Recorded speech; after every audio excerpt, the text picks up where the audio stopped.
Welcome to the Oddfrog Chop Shop, your one-stop podcast for all things toy, design, collectible, comic book, video game, movies, pop culture, and more. And now please welcome your hosts, Kelly Greenwood and Eddie Hermosillo. Hey, welcome back to the 112th Street Chop Shop podcast. My name is Kelly Greenwood. That over there is my business partner, Eddie Hermosillo. And we're going to be chopping it up today. We're going to talk more about the Bandito. We've got some more images to share you guys. We got the final renders for the production model car, the black version, the matte black that is going to be in the box. This is the one that is going to be launched for Kickstarter. The last one we showed, the Ghost Killer variant with a white one. We want to put that in as kind of a tier item. If we can get to a certain amount, we'd like to make maybe 500 or so of the Ghost Killer version. And we're also going to talk a little bit about the comic book updates.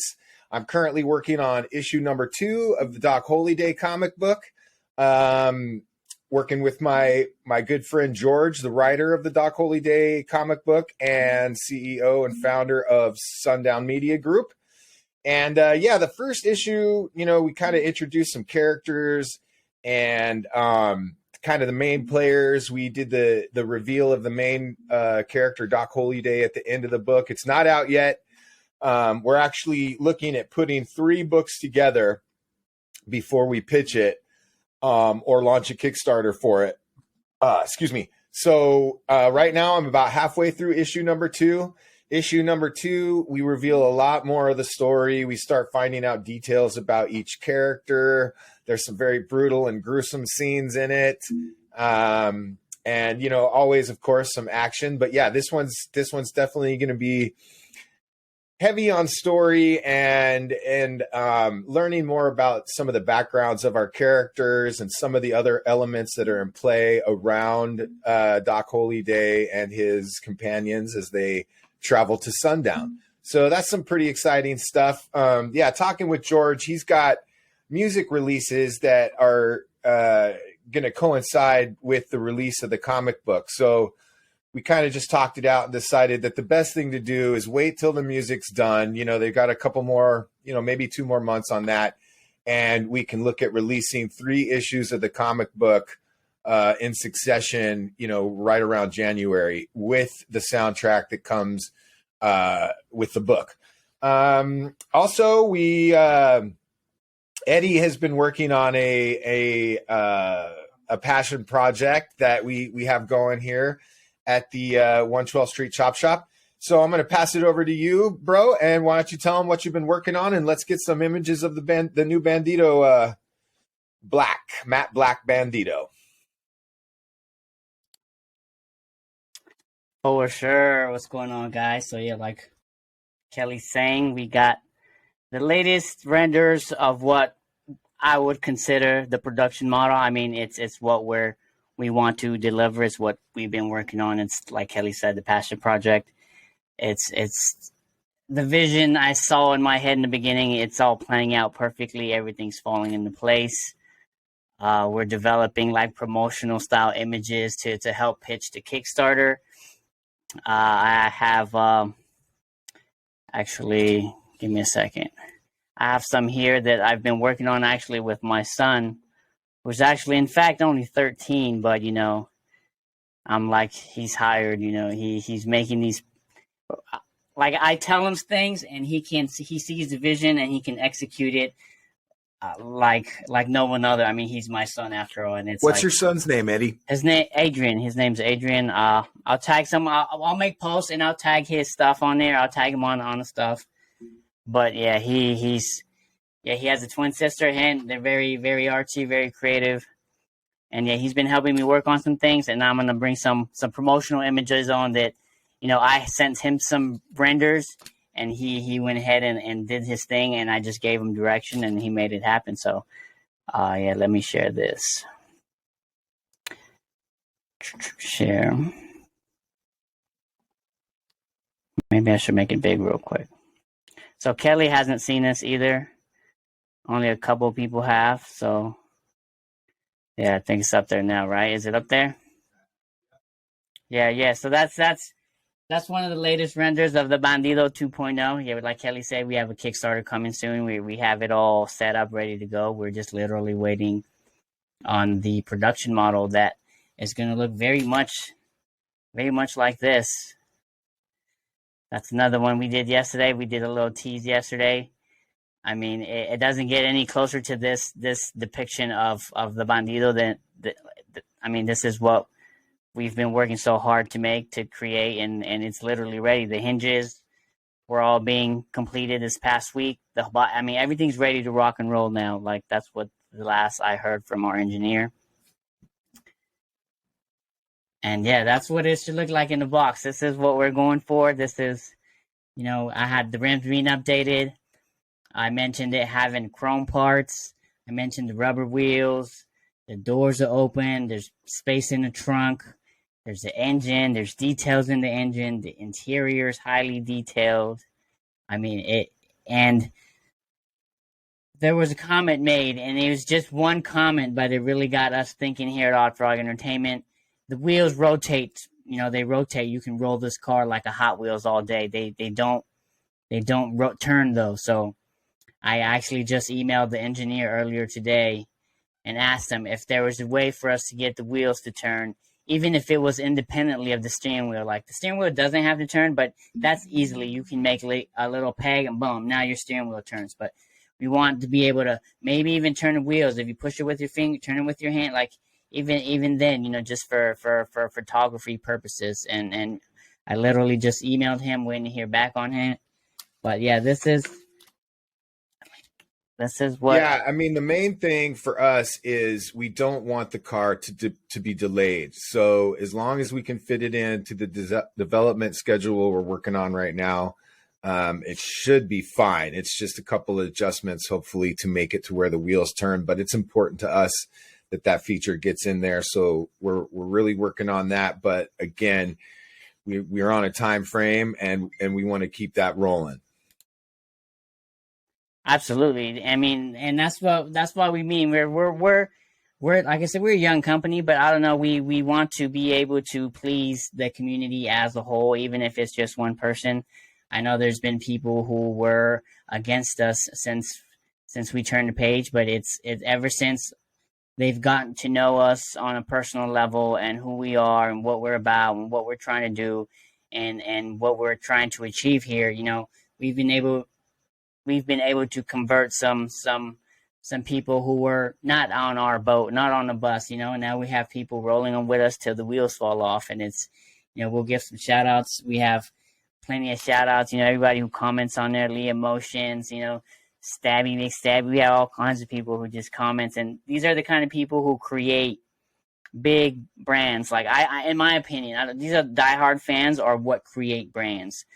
Yeah, if you've coined that, diehard fans create brands, and we have those already. And even if it's just 4 or 5 or 6, but we also have various influencers who are down to promote and help get the name out, and that's all we need. I'm not trying to do. We're just trying to get the name out, and whoever's willing to help. It's going to be greatly appreciated. A like, a share. It doesn't cost much. I don't know. That's what social media is all about. Building stuff, helping people out, sharing things. And yeah, these images, to me, are worthy enough to just kind of be shared around. I know, again, they're renders, but we have a team on board who's been in the industry for years. Like, we were referred to this team by a former instructor that still teaches at Otis, I believe. He teaches a methods and materials class. So that's great. Let's mention that, actually. Drew Plekos. He was our former materials teacher, but he's also an entrepreneur. He has worked for decades in the toy industry, and we are going to be interviewing him next week for the podcast. So sorry to interrupt you, Eddie, but that was kind of a perfect time to give it a shout out to Drew, who's kind enough to come onto the podcast and talk with us about the toy industry. So Eddie and I are preparing questions to ask him. And if you guys have any questions to ask a guy who's worked in the toy industry for decades and decades, like, please send them our way. I know he worked in like Happy Meal toys and getting those made, you know, literally making millions and millions of products. So he has lots of insight. We love talking to Drew. He's a good friend as well as our professor, and he's given us a lot of guidance as far as bringing this kind of stuff to market as well. So look forward to next week when we interview Drew Plekos. Little plug, Otis College, man, that place was a godsend to us. So yeah, but yeah, these are some of the latest renders. Again, they're, I mean, yeah. Got your logo on there, Eddie? We got the logo on there. The 2.0 just kind of doesn't really mean like engine or nothing. It's just kind of like the rebirth of the brand, you know, kind of how what we went through and why we're still here. I don't know. I thought it just kind of felt good to put it on there. Dang, yeah, I kind of lost my train of thought where I was going with everything, but the logo looks great. I really like it. I think it's light years better than the other one, we shall say. It looks really good like that. I like the red too. We'll have to see if that's yeah, exactly. So yeah, you know, we're trying to have chrome parts. I mean, I don't know, with Comic-Con, I think Comic-Con was this past weekend. They had all sorts of reveals. I mean, I don't know, Hasbro is still trying to get this charger out, this Ghostwriter thing that's not doing so hot.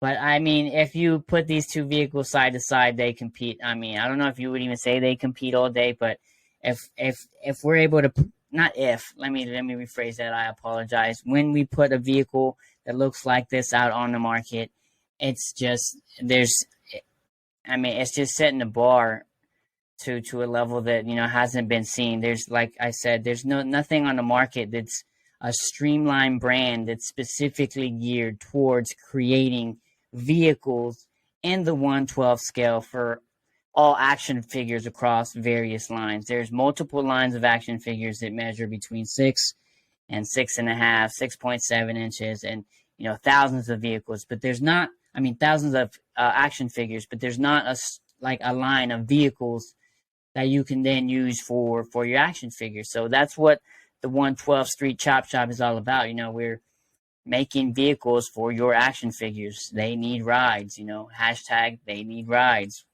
And this is what we're trying to push. This is what we are pushing. The Kickstarter is coming soon. If I can go back to that first image. Yeah, my son, we put our heads together. I mean, we just kind of, these are done within quick. I mean, he's, I don't know what to say, but he's like a very talented young man, and it's, the Kickstarter's coming. Let me show you some more renders with the doors open, a little bit more in details. We have engine compartments. You can see the engine through the blower. I mean, the lights are going to be there. We're actually scaling it up a bit. I posted images of, I guess, what would you call them? Some line drawings of the vehicle.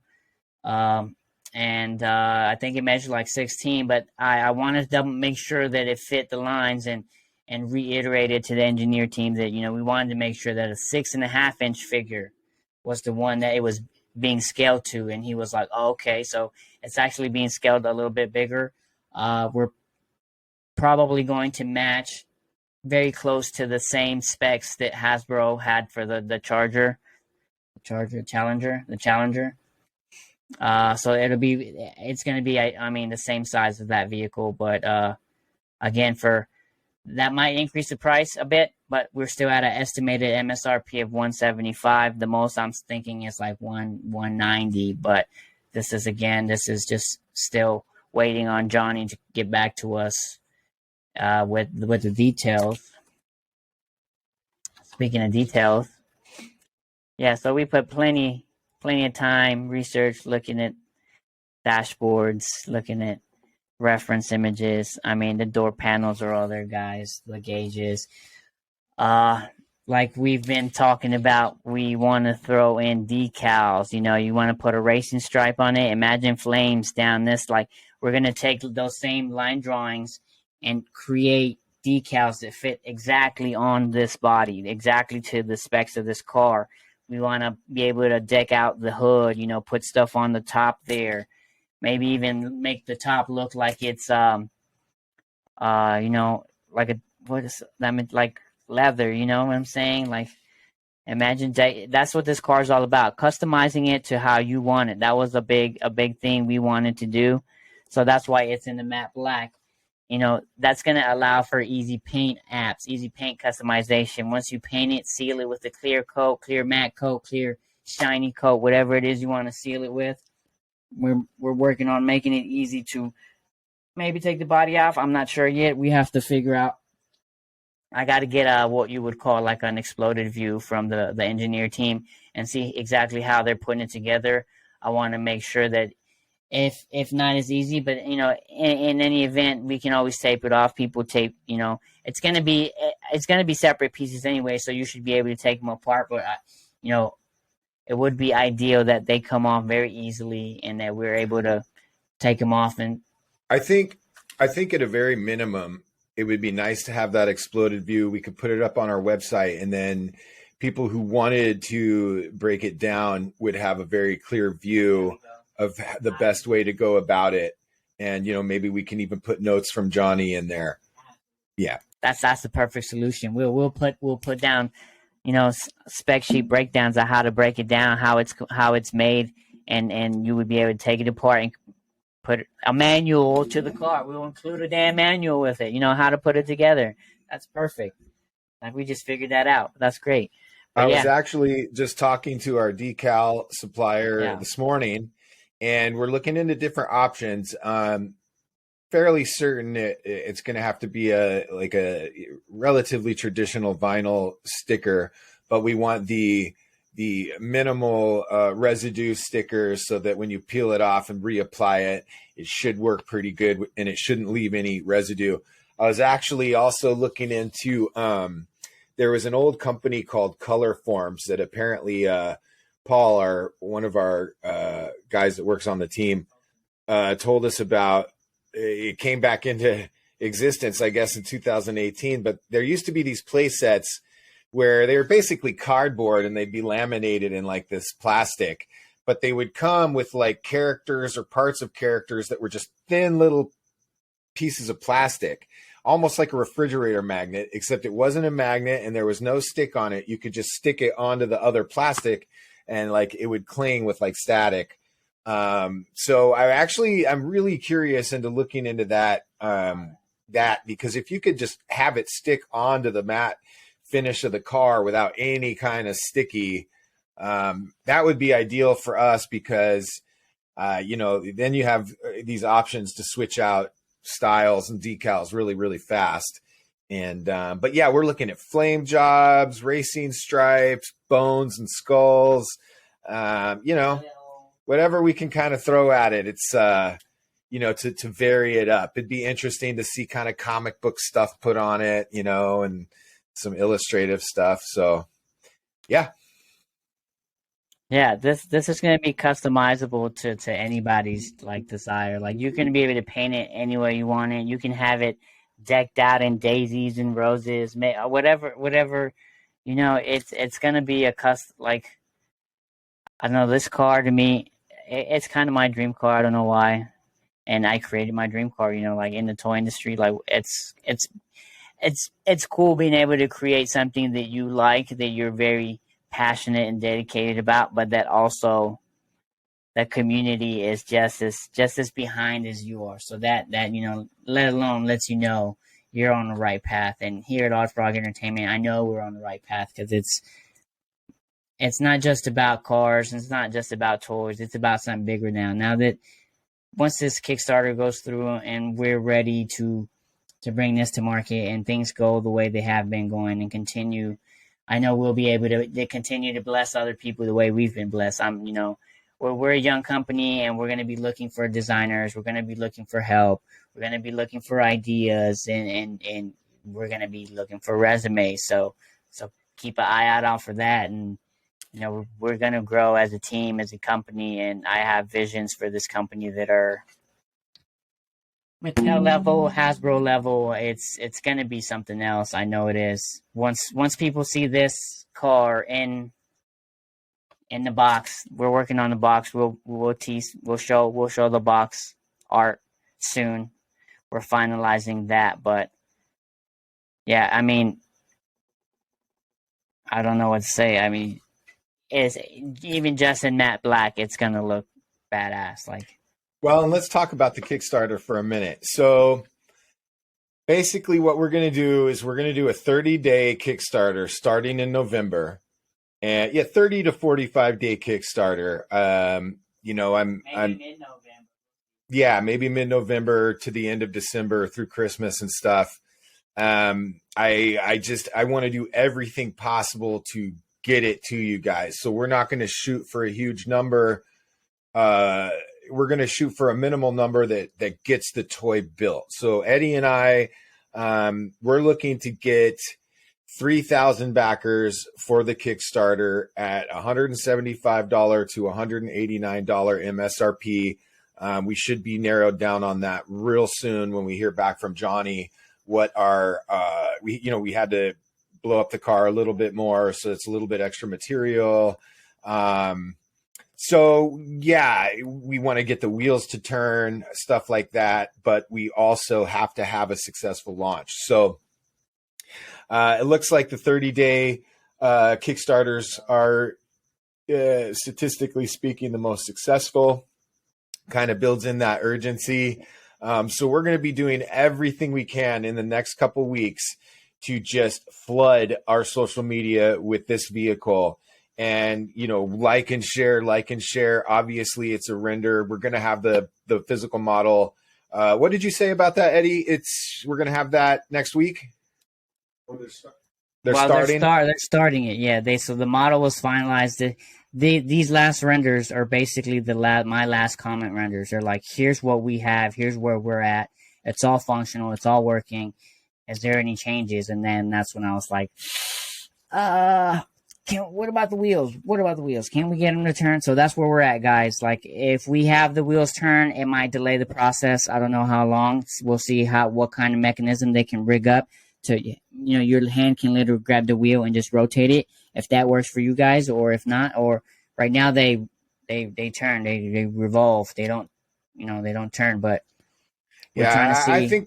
I think we want them to turn if we can get that, even if it puts us off so that's a week where or we're so. Just looking at the pictures that people take and stuff, you're going to want to be able to angle the wheels a little bit. So I'm going to push for that, even if it puts us back another week or so, but it really shouldn't. It should be just a relatively simple little mechanism that connects the two wheels together and allows them to turn back and forth. So we'll see. But yeah, so with the Kickstarter, we're going to have a 30-day to 45-day Kickstarter. That still keeps us within January, February ship time, getting it done and getting it shipped to the States. I think so. My whole promise has been from the beginning to get it into the first quarter of next year. So I'm still shooting for that. If we can get it to the States by, mid-January or so, we've been talking with a third-party logistics company to be able to ship everything out to you guys. So if we can get it to them mid-July or mid-January, excuse me, I think we can have them out to you guys within the first quarter of next year. And that's really what I want to shoot for. So that's our plan with the Kickstarter. It's ready to go. We're just waiting on the physical model so that we can just hold it in our hands and make sure everything's right. Make sure the doors open properly. Make sure there's no glaring flaws in the product before we ship it out to you guys. We'd love to launch it today, but again, the responsible way to do it, the professional way to do it, is to get that model in your hand and, have a little bit of quality control, see what it looks like, make sure it's good, and then we'll hit the go button. So yeah, like I said, between now and that time, we are just going to be putting together media and marketing for this and sharing it out to all you guys. I'm going to try to get on a couple other platforms. I tweeted out for the first time the other day because, I don't know, I'm not a big Twitter fan. It just seems like where people go to end their careers. But if Elon's going to buy it, I don't know. I might jump in there as a marketing tool and try it out. That sounds fun. But yeah, we're really going to be trying to spread the word. And like we said on the last podcast, we're going to be looking to you guys to help us kind of spread it around on social media and stuff too. And anybody that would be interested in this, we want to get it out to them. Yeah, we think we have a better vehicle and a better price point, obviously, than the HasLab. So, we think we're offering a lot of value for your buck with this car. So back to you, Eddie. back to the studios. Oh, he's right over there. Yeah. Anyways, I mean, yeah, trying to launch this Kickstarter. We're gonna make it happen. We're passionate about it. We've been working on things. The sooner we get it in hand, the better. But we told them we want them to be able to make sure it functions. Johnny, he's made Gundams from scratch and made them functional and work and articulated. So a car I've seen Porsches that he's made as well. And, I have full faith that we can execute this. We will execute this. There's no doubt. And, the Bad Van's coming next. We want to work on this motorcycle, but the Bad Van is almost literally it's just as far as long as this model is. There might be a couple of tweaks to a few things, but it's also ready to almost be prototyped and then launched on another Kickstarter if needed. Because once we bring this to market, I have full faith that we can move units at, I don't know, at Hasbro's pace, at least 5,000, get 5,000, if not more. Like, I know I may sound crazy. I may sound like I'm overshooting, but I don't see us not being able to move more than like 50,000 units. Like, that's my goal. And, but to fund it, we're at 3,000. We can make it happen. We profit a bit. We can make it work. We can launch the van. But the more the merrier. We're going to make this happen. Yeah, absolutely. The more the merrier. We're, like Eddie said, we're set up to build a lot. Our manufacturer has been in business and been doing this since the 80s. So, a lot of wisdom coming from there as far as products and how to get them to market and build them properly. So, we're extremely excited. Obviously, if we can get to 3,000, the car gets made and shipped to you guys. If we can get to 10,000, I mean, we're in a whole other ballpark. We might even start doing like Kelly said. We'll offer that the Ghost Killer. We can start offering. We can mold a few in white. We can make them Ghost Killer edition. We can change it up a little bit and have limited releases, and it changes the possibilities of the whole operation, guys. And we're not. I don't know. We're just a couple of guys trying to make some cool ass collectibles and we're part of the community and I don't know, this is what we know that the community needs. It's missing, and that's what we're here to do, to try to fill some of those voids with our ideas and using whatever outsource we have disposable to get the word out. And yeah, I mean,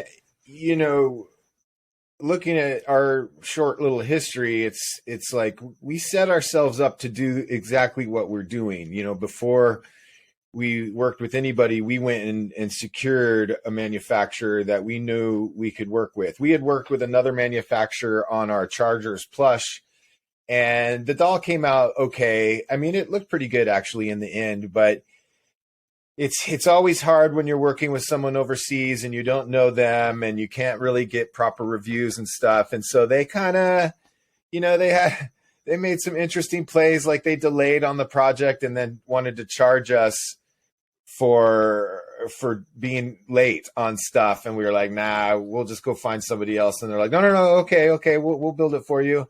So, doing the research, getting our good friend Drew Plakos, who we'll be interviewing next podcast, by the way, to help us and gift us really this manufacturer was such a blessing for our young little company, because Like Eddie was saying, we've seen what Johnny can do, and he's been doing it for a long time. And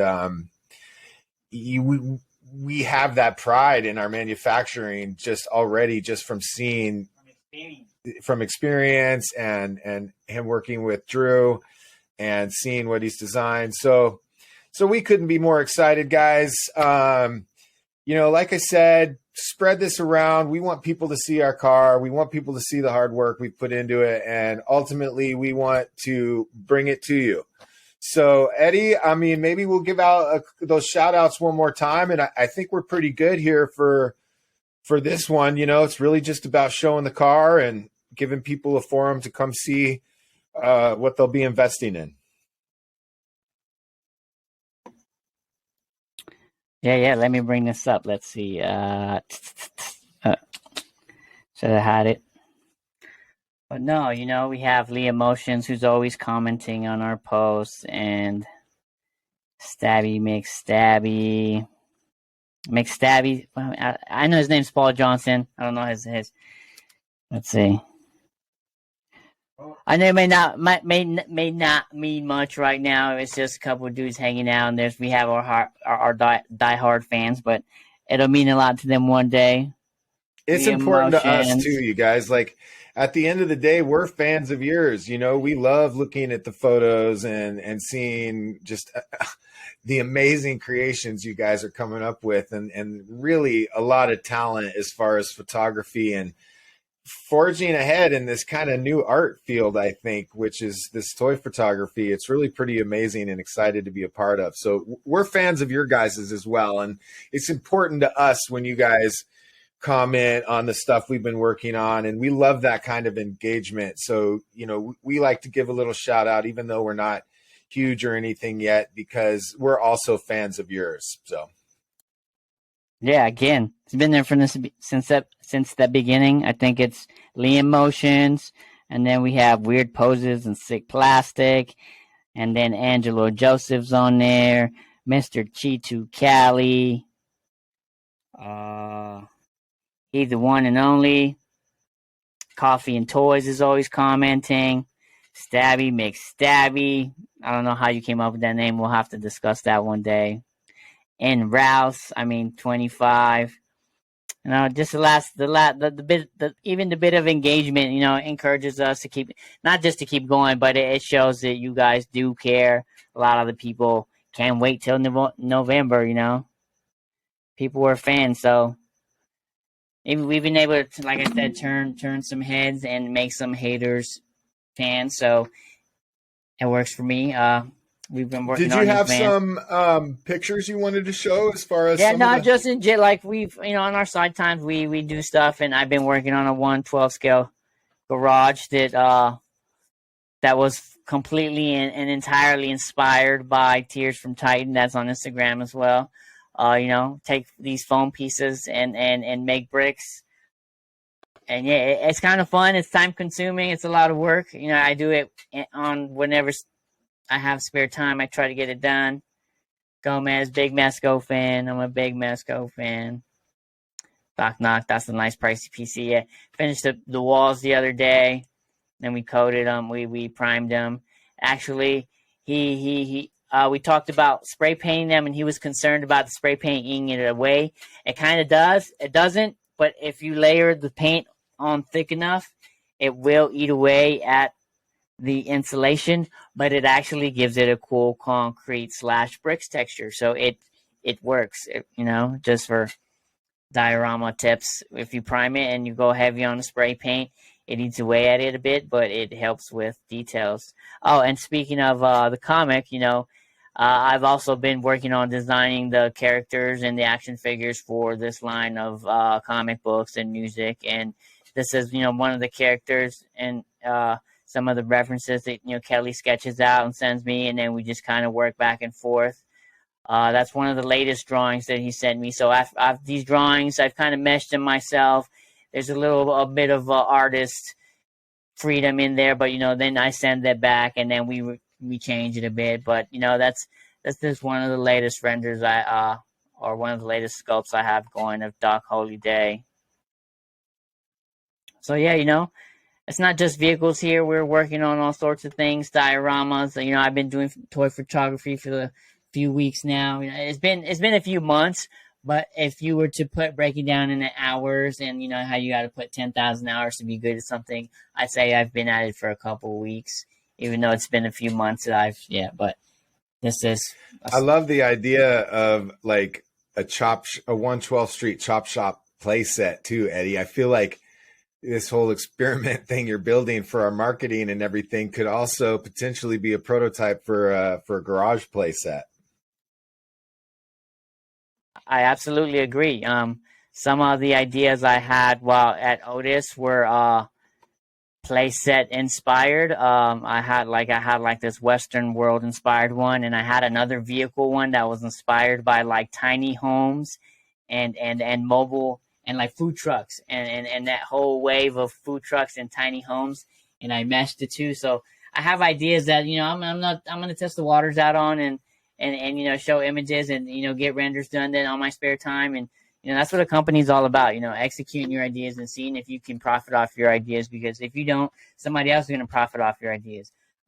This is a story that I told my son. I don't know, probably nobody's going to believe what I'm saying, but it's like back in like high school, and like I you know, I would think of like, I had this idea that it was like, yo, wouldn't it be so cool if there was just a service that you can just call and then it would just deliver anything you needed or anything you wanted. Like it would just bring it to you. And like, and this was back in like high school, and like, cause I remember it vividly. And like now here we are on the verge of 2023, and you have DoorDash, Uber Eats, and this and that and this and that. And it's like, now you have even robots doing it for you. But it's like, if I would have executed or followed through on that idea, who would have known? But it's just like this idea, this, you know, Toys is funner. Yeah, we found this niche in the market of toys and collectibles that hasn't been touched by any of the top 10 corporation toy businesses in the world. So we're going to be the first to market, you know, and we're trying to set that bar real high. And it's like, you know, yeah, just two guys making their dreams happen. And that's how it gets started. You know, one of the comments on there made by Paul was like, you know, he fully believed in us the way we do. And that meant a lot to me, because he was like, you know, in the beginning, Steve Jobs and Bezos, nobody believed in them. Bezos one day has like, I'm going to have this idea, or you go online and you order whatever the hell you want. And, you know, I think it started with books though, just books. And it's like, he executed on an idea. Now the man's a multi-billionaire, you know what I'm saying? It's like, we had this, you know, this idea that we came across and we tried to make happen, and we had stumbles and we hurdles, and we're still here and we're pushing through, and we're going to make it happen one way or another. And when you're persistent with ideas, that's where success comes from, I think. I mean, being persistent, consistent makes things happen. And we're here with this that the market hasn't seen, that we want to do fans. We're going to build spaceships too, but only on a 1/12 scale. I'm telling you, yeah. We're trying to do, the vans coming, the motorcycles coming, and then we're considering the police car next. And then we want to do like a small 2-person helicopter. There's just the possibilities, they're infinite. Once we get this Kickstarter funded and going, and it leads into the van, and it's just going to be a domino effect. And we're just going to have so much to play with that, you know, like I mentioned before, you know, the cake's big, you know, we just want our slice of the cake as well. Like, there's no reason why these big corporations need to be greedy and try to hustle you out of every possible thing, and then you be let down in the end. We're coming at you with a reasonable price, what we spend, what we would want to look at. I've been up and down all those comments and posts of Hasbro. Anybody who's looked through a comment, anything who's posted about the Hasblabs, like, I've looked through it all. I've done my market research. You know, if anything, Otis taught us is market research. Do your market research. I've been through all those posts and comments, and I've heard them. We've heard them, and we're here to let me see. And we're here to respond to all that you guys are talking about, and we're here to satisfy what needs to be. We're here to do what needs to happen so you guys are satisfied, bottom line. And I think we're going to be successful after this Kickstarter starts to happen. And I don't know what else to say. Couldn't have said it. I don't think there's much else to say, man. Couldn't have said it better myself. I think we'll wrap it up with that. I got to get something to eat, and it's been a long day. But we love you guys. We appreciate the support so much. Look for us next week when we interview Drew Plakos, longtime entrepreneur in the toy industry, and we look forward to seeing you guys next time.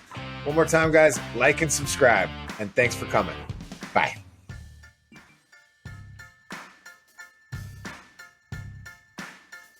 Thank you for tuning in to the Oddfrog Chop Shop podcast. This episode is brought to you by MLCVoice.com and OddFrogEntertainment.com. Theme music is Burlesque Heartache by RKVC. Please remember to rate and subscribe. Until next time, keep creating and keep playing.